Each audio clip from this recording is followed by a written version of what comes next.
wow, this is, I think, the fourth time trying to make this video. It was one time it was traffic, then one time the phone was full, then the mosquitoes were biting on me so bad. But this is one of the last paths. This is one of the last things we did together. I was still wearing this hat down here on the beach. And so this morning I had a shin splint, so I wasn't going to walk this morning, so I just drove Sunday morning. But then I decided to stop in Frisco and walk. And before I walked, I was meditating and praying. And, you know, the thing that I wanted to share was that everything we do in life is for God. Now, that's hard to understand. It's not all like a conscious thing that we're always conscious that what we're doing is for God. But the universe, we're all part of the universe, which means we're all at some level one with the universe, meaning we're also one with one another, and we're also one with God, and that a little bit of us is God. And so we are God-like in our own little way. We're not omnipotent like a consciousness in totality, but we are God. We have to be part God in order to be with God and to be one. It's kind of like quantum mechanics a little bit, but so everything we do is hard to understand, hard to believe, and everything that happens is for God. And since this is His creation, right? But what we have to be careful of is not, we all have all this turmoil and things in our lives. Every human being does. I guess some part of this journey. And as the journey in God's view, and what Christ, I think, was trying to teach, and other great philosophers and intellectuals who have stood the test of time, was that we really should be working, if we're working for godliness, and everything is for God, but if we're also making this conscious move towards being godly, we're working towards peace. I mean, ultimately, we would have a world that was at peace. However, we have pockets of peace, we have pockets of turmoil, we have pockets of conflict, all within in the world. And the only real way to really have peace in the world is to have peace in each individual person. And so each individual person has to work towards this peace within them.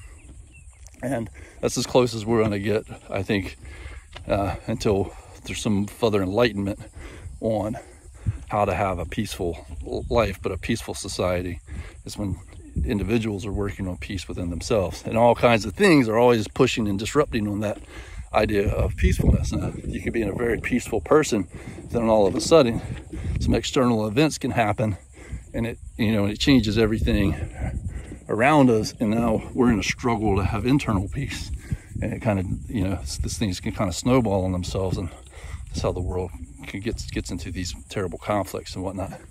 But because everything is working towards godliness, and that's where we should be going, we have institutions that have, like churches and synagogues, and we just call it religion as a bigger picture, that have kind of had the role of being the institution of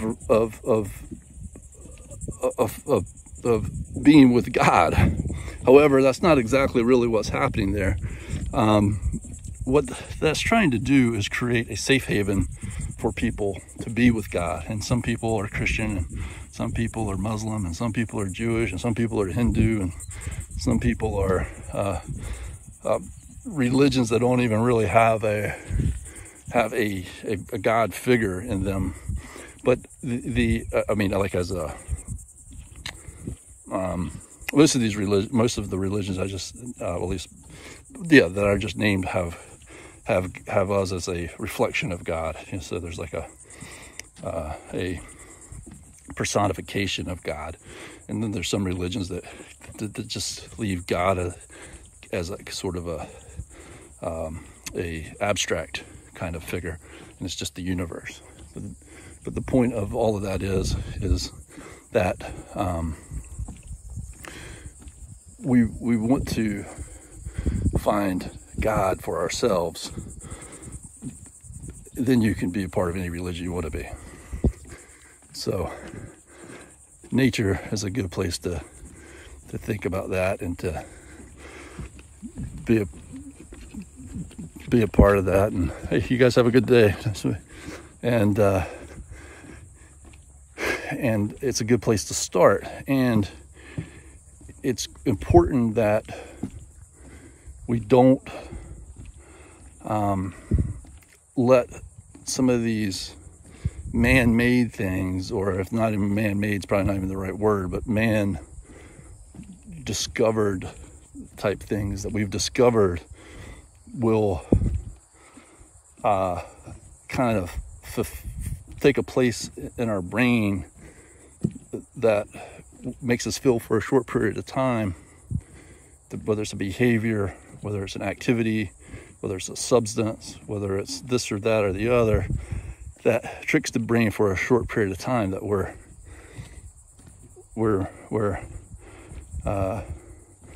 kind of at a peaceful place, that we're at a godly place, and that's just not a good way to try and get there. People fall into that. We all fall into it, and so with religion, ironically, one of the reasons people fall into that trap is because religion actually does the opposite of helping us find God. In other words, once you accept God for yourself and you find God for yourself, the earlier and sooner you do that, better things will be. It doesn't mean you're going to have a perfect life.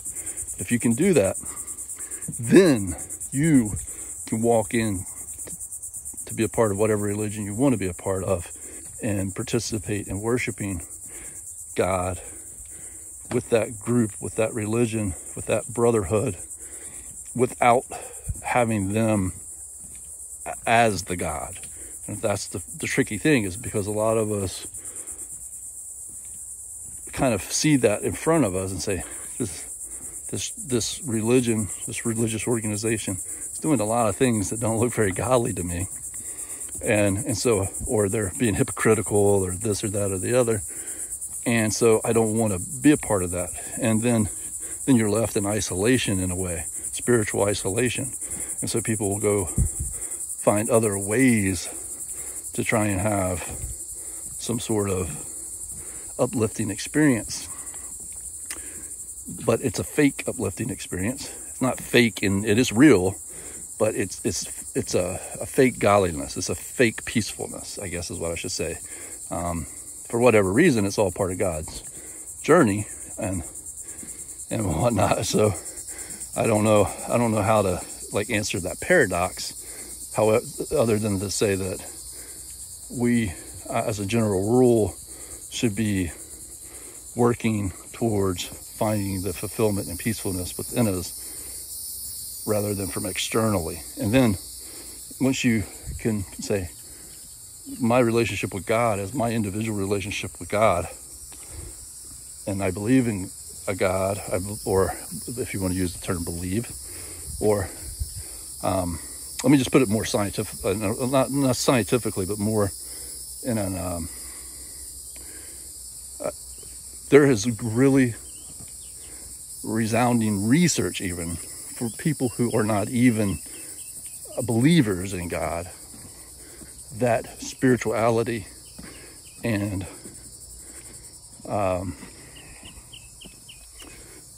prayer and meditation and all of these kinds of things will not only allow people to live their best life, but they will actually help the mind heal from trauma and the body heal from trauma as a result of the mind.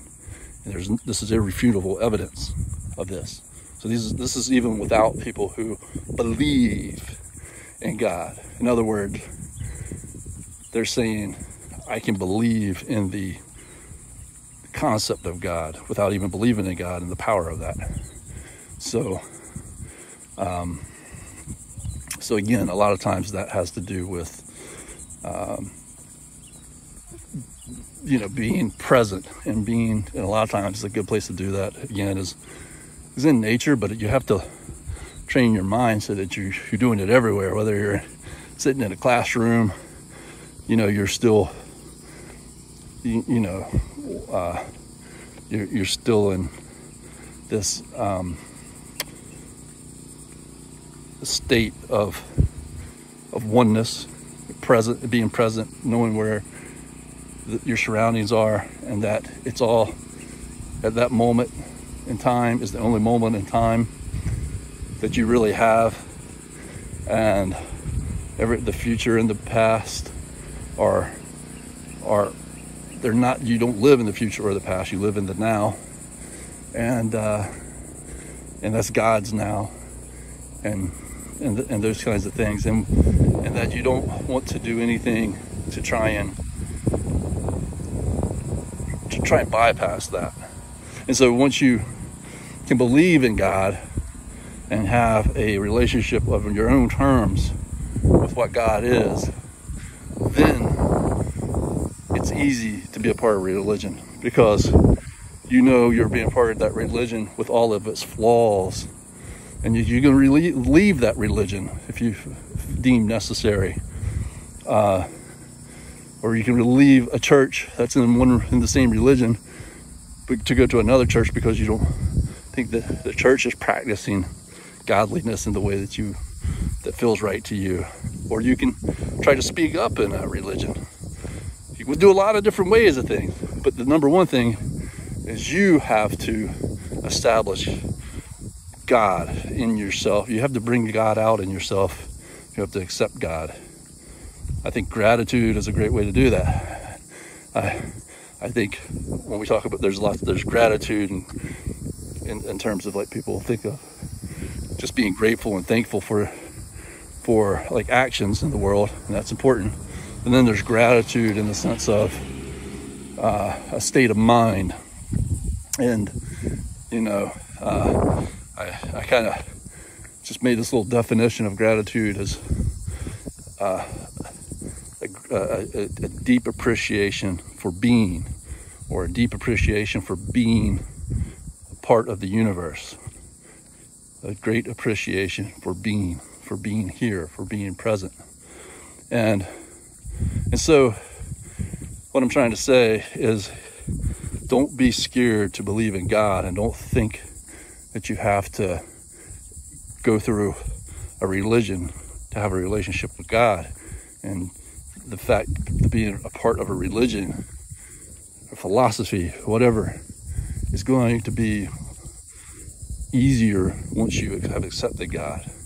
And then if you want to be part of the, say, Christian faith, then you can study the Christian faith, and you can study that Christ had this message of peacefulness and forgivingness and lovingness, and you can be baptized like Christ. Christ was baptized as a way of as a physical way of feeling that moment, that it's like a rite of passage moment, or it's kind of in a psychological term, kind of a psychosomatic or a social psychosomatic, because there's a social aspect to it. It's kind of like saying to the world that I'm part of God. It's also within yourself, feeling that you've done something to accept Christ, and